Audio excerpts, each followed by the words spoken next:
What's up, everybody? Welcome to another episode of BWT. I'm your host, Teddy, and today we will be talking about the series between the Yankees and the Nationals that happened last week. Uh, I want to make sure that before we get into that, I shout out the rest of the Refuse to Lose community. We got Carl Talking College, Dave's Doghouse, In the Red Corner, FFC, RBO, King's Talk,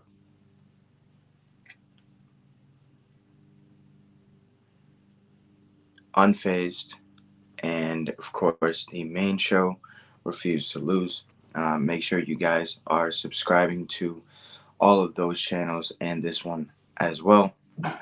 I give you all of the baseball news that you need. So make sure you guys tune in. Getting into the dog days of summer. Uh, September is coming along, and playoff races are getting tight. And now we will see what these teams are really made of. Game one of the series, we got Nestor Cortez going up against Parker. In the top of the first, Gleyber Torres started off with a solo home run, making it 1-0. In the top of the fourth, DJ LeMahieu hits a sac fly to make it 2-0. And then in the top of the sixth, Austin Wells hits a solo home run to make it 3-0.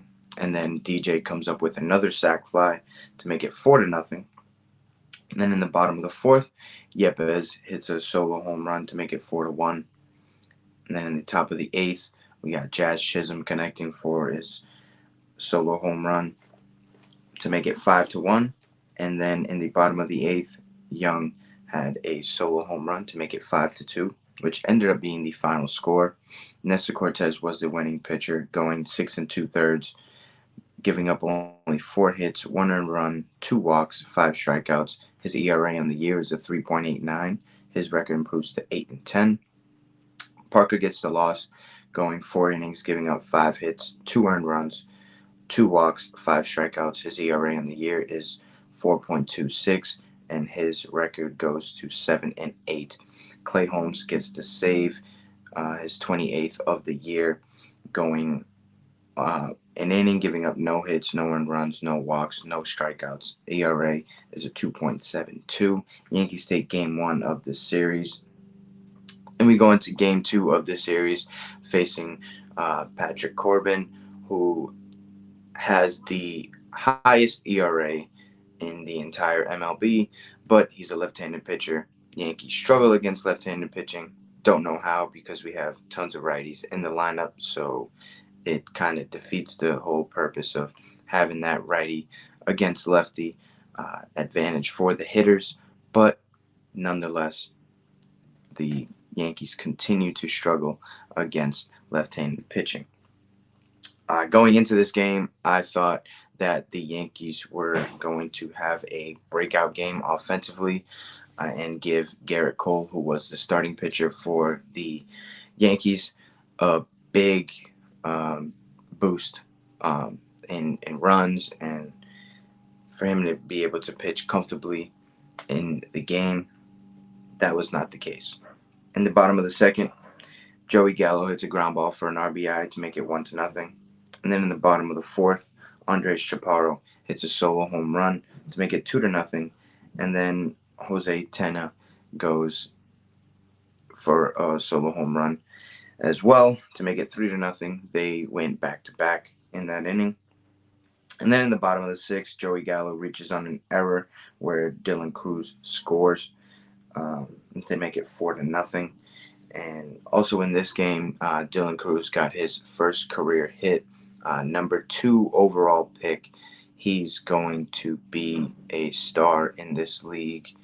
I have been waiting for him to get called up. We've got some Nationals fans in the baseball chat that I have been telling them Cruz is going to be the real deal, and I am glad that he is finally getting a chance to play in the big leagues with the Nationals so far out of the playoff race right now. In the top of the eighth, Aaron Judge hits into a double play to score a run, make it 4-1. And then in the top of the ninth, Anthony Volpe hits a ground ball for an RBI to make it 4-2, which ended up being the final score of that game. Yankees lose game two.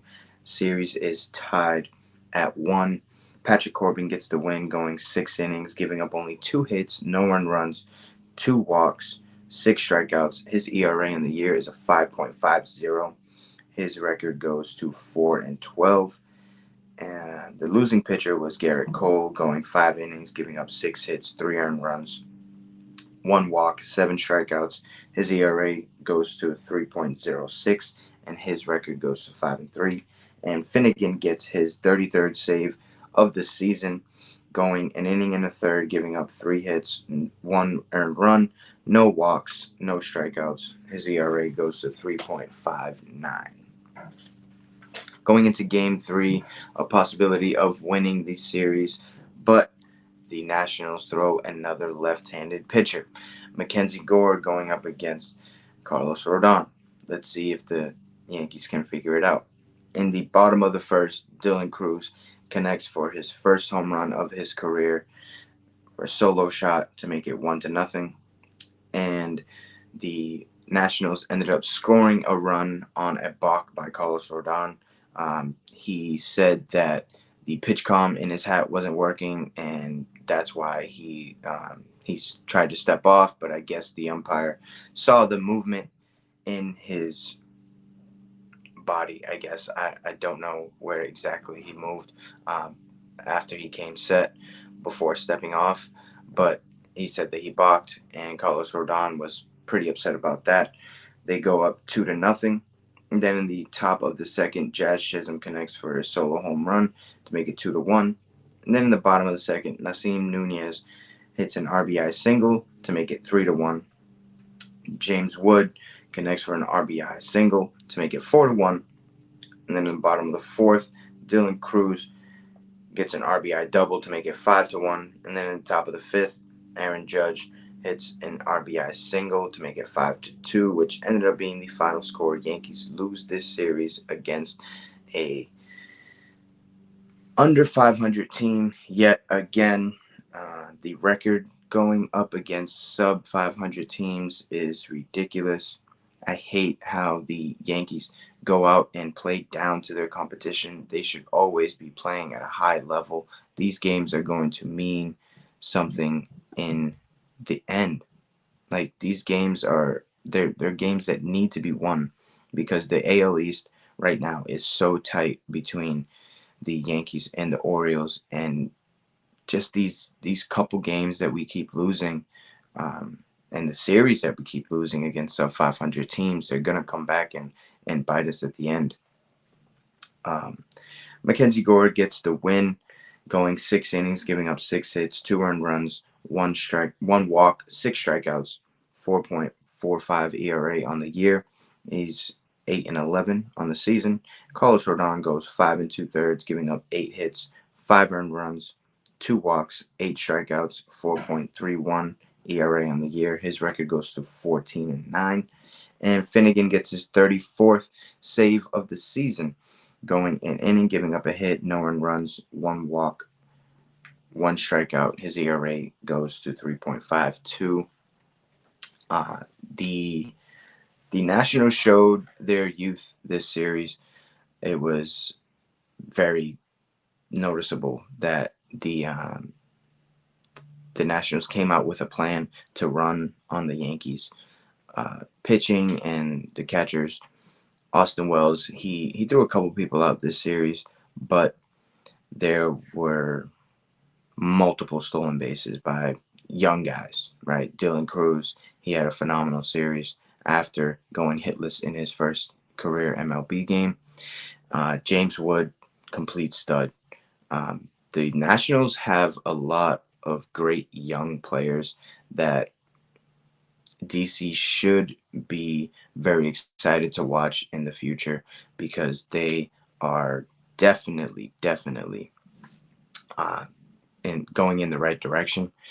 Um, and this was also the first time that Juan Soto came back to Washington after being traded to the Padres and then eventually being traded to the Yankees. So when he got into the batter's box for the first time, he, of course, got the standing ovation, and he soaked it all in, right?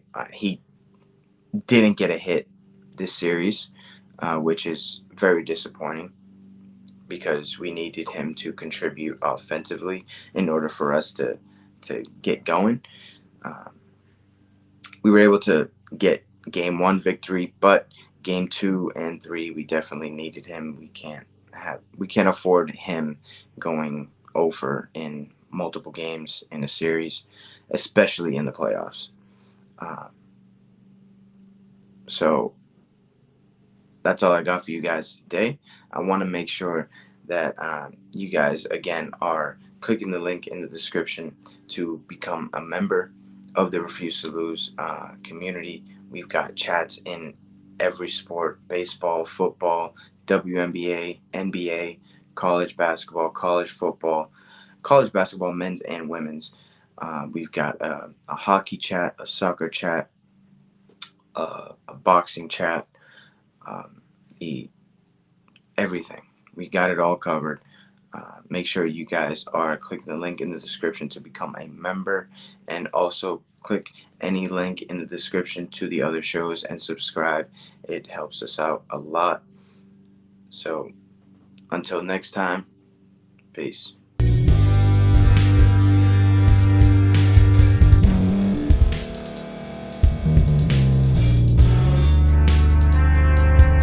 Thank you for staying to the end. If you're watching this on YouTube, please like this video, subscribe, and also hit that notification button so you can be notified next time we put out a video. If you're listening on any podcast platform, subscribe and hit that notification button, y'all, so you can be notified we put out another podcast audio.